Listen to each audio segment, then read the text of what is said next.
holograms to trick us? Would they use it in warfare?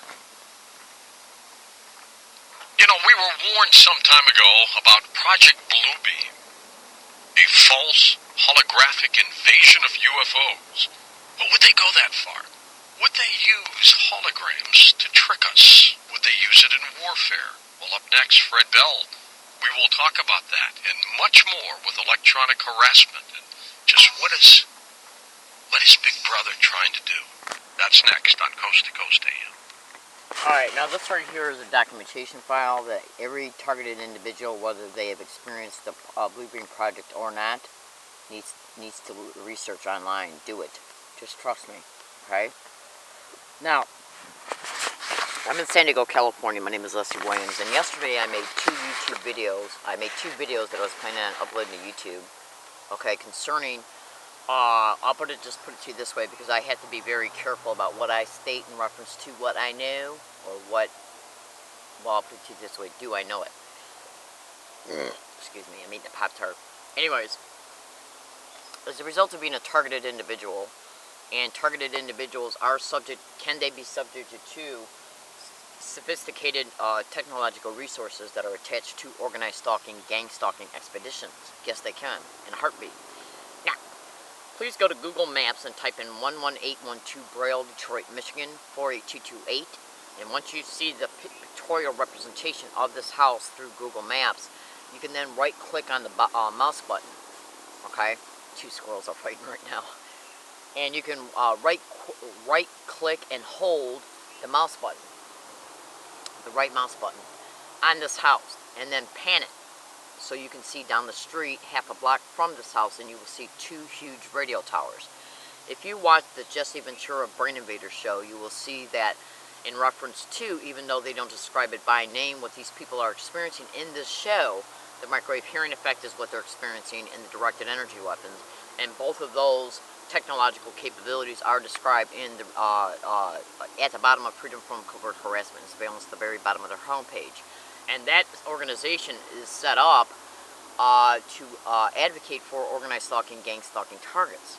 Now, so, in that Brain Invader show, it clearly shows that cell phone towers and radio towers are part of the apparatuses that are used to transmit the microwave hearing effect and to vector the directed energy weapons. And these are only part of the apparatuses, a section of the apparatuses that they use for these criminal expeditions. So, when we think about this at the end of the day, in reference to, when you go to Google Maps and you look at 11812 Braille, Detroit, Michigan, 48228, pan on the house that comes up, and then scroll it over so you can see the two huge radio towers that are half a block away. Do I know an individual, when they were a little girl, who experienced the optical illusion of the Bluebeam Project in the late 60s? Back in that day, back in the day, now I made a video yesterday that showed two books that I have concerning organized stalking, gang stalking targets. If this video stops while I'm in the middle of talking, look in the YouTube video that's below this one for a continuation of these statements. Back in the day, back in the 60s, when they were using innocent children and probably even adults for the Bluebeam Project so they could transmit these holographic images, they more than likely used out what is known now as outdated implants. And if you don't think implants are not part of organized stalking, gang stalking expeditions, get this book. In fact, every targeted individual who can afford it, get it. Okay, it's called The Invisible Crime. You can clearly see a neural implant in this guy's head, Mike Fitzhugh-Bell, who was covered on Coast to Coast on 21413. And organized stalking is mentioned extensively throughout this book. Okay, microwave technology. Okay, now this little girl, okay, that grew up in that house, did she experience the Bluebeam Project? There's a video online right now, and it's called, let's see if I can find, I'll paste the video name, showing a YouTube video that literally shows a picture of Jesus Christ up in the clouds in reference to how they're still currently using these same optical effects, optical illusions using holograms, and more than likely updated neural implants for little children to see it even still today in this current decade. Okay, Now, as a result of seeing this video and looking at the pictorial representation of Jesus that they're using today towards children, did I realize that this was the same exact picture that was utilized towards this little girl back in the 60s. The same exact picture to a T, except they enhanced it a little bit and put angels in it. And that YouTube video will be put in below this video, because this video is going to be in a blog. Now, in order for this little girl to experience that back in the 60s, they had to use older technology. They more than likely had to use an implant in order to interface that implant with the transmitted image so that little girl would see this image in her video cortex. Now they're using lasers to project it. Yes. And if you go to YouTube and type in Coast to Coast Fred Bell and electronic harassment, he does talk extensively about holograms, lasers, and so on and so forth. So, if an older technology that can be viewed on X-ray was put in this little girl's head back in the 60s in order for them to engage, listen.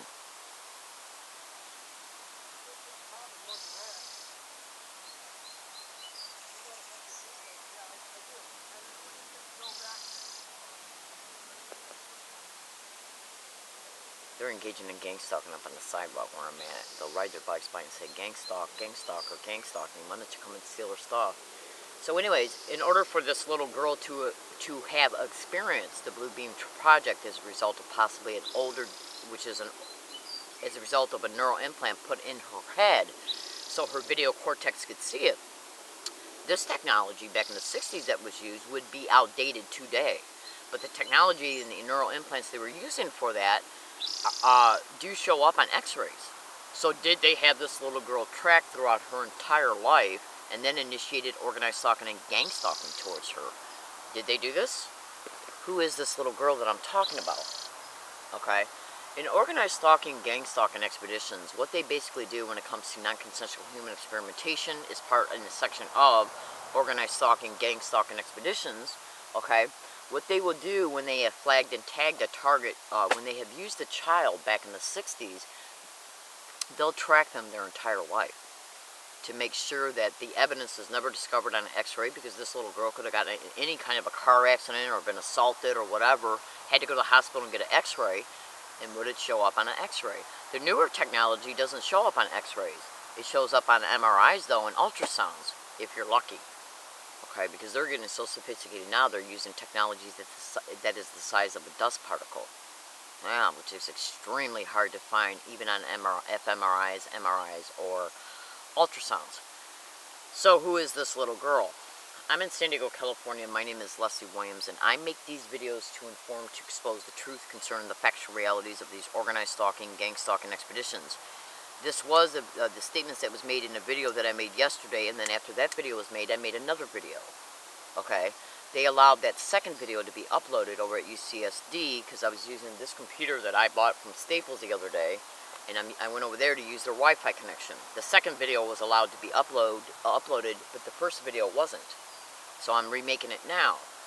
That video is an extension of this one. And so when this one gets uploaded, look in the video that's in the comments, that's below this one. Okay?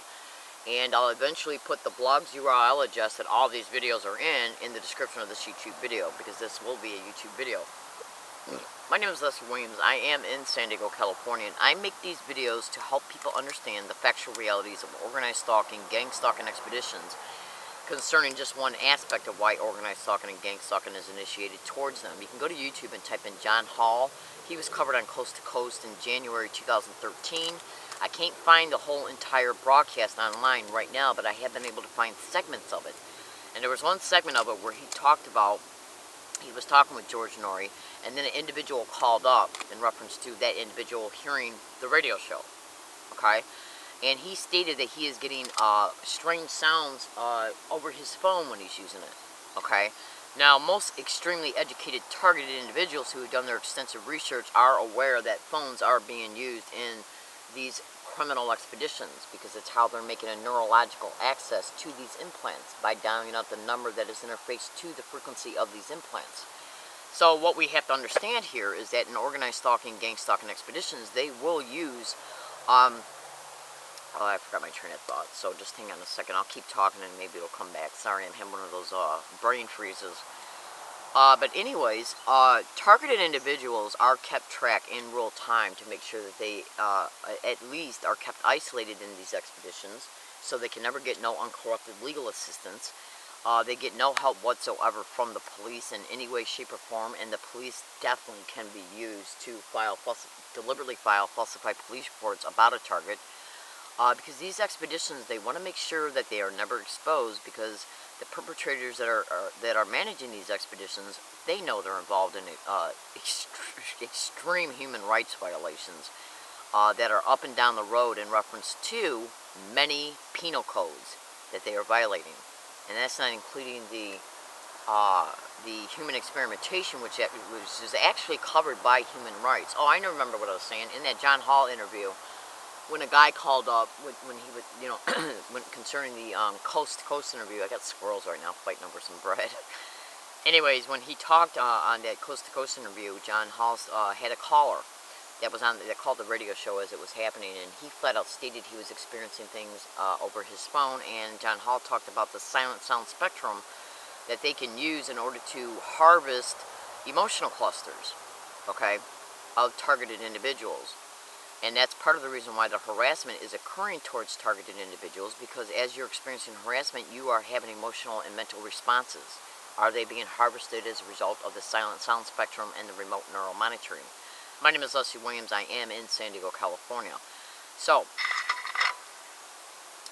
I want you to listen to this, and I want you to listen to it closely, and then I want you to listen to everything that is in the video that's right below this one. And if this video shuts off while this is being transferred over to you, is that capability to shut down video cameras described in the remote neural monitoring file that's at the bottom of Freedom from Covert Harassment and Surveillance. And this is another book to show you before I transfer over the audio file: Electronic Torture, Electronic Rape, Technology, and Gang Stalking at the Post Office. Electronic rape has to do with the phantom touch that is described in the remote neural monitoring file. Listen to this. My name is Leslie Williams, and I'm from San Diego.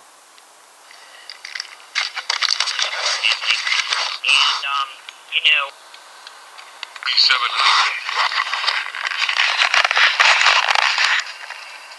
What is it that we gather together for, if not for the atrocities and the murders and all the other victimizations that we're being told we should all be excited about?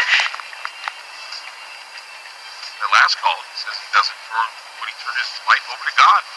But, that seems to be the story with every Christian. But besides that, I do not see a government at all endorsing anything besides war, murder, retaliation,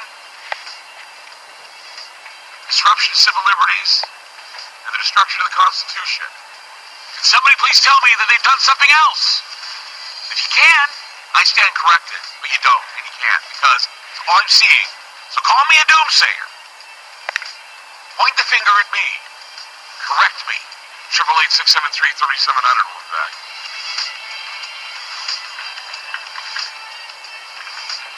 FM News 101 KXL. This is Ground Zero with Clyde. And I'm here to tell you they have done something else. On FM News 101.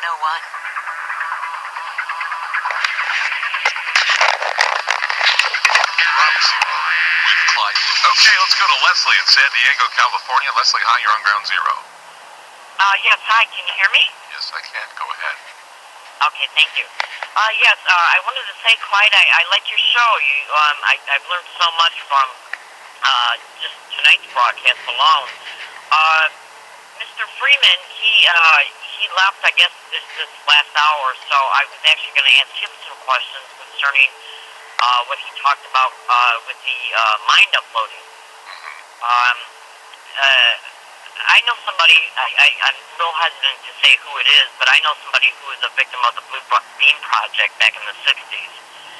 They came from a military family, and, and when he was talking about the mind uploading, I took that as meaning that what they're probably attempting to do is use artificial neural networks and robots. Well, yeah, what they're doing, but they say by 2015 they'll be able to transfer what they say is the network of the brain into an artificial brain that they can eventually put into a robot or artificial intelligence, And the whole idea is to be able to transfer an entire brain neural network into a human body by 2050. Yeah, neural encoding, I think is what it's called. Yeah. But you know what's really weird about that is, because I got ADHD, so I process information in nonlinear order, and I've been researching this kind of stuff lately, on and off, and my mind's kind of like, I connecting dots in reference to how it works. And I was just telling somebody this, like, just last week on a bus, I bet you $10 that they're going to eventually try and do something like that for time travel. That'd be an idea for time travel, because then they'd be able to transfer, knowledge and personality, whatever, into another being that would be more than likely able to endure that kind of travel. In fact, it would be an artificial intelligence. It would be probably artificial human with capabilities that are able to endure space travel. That's an idea. That's pretty amazing. Yeah, because it would have to be non-localized, because I don't think they have it figured out yet in reference to how they can.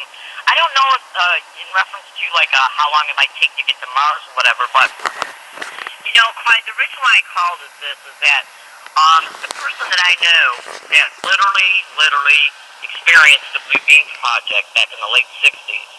Okay, they're still doing that today to children.